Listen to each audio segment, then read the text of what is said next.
Why are there not more people talking about starting messy? Starting messy still wins. Why are there not more people talking about tiny daily proof? Daily proof beats big promises.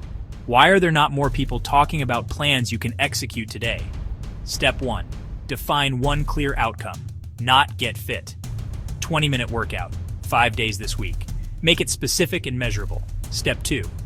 Design your next 3 actions. Only 3. Schedule them on your calendar. Time, place, duration. If it's not scheduled, it's not real. Step 3. Build a feedback loop.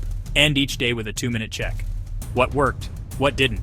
What's tomorrow's tweak? No motivation? Lower the bar, keep the streak. Start small, start certain, start now.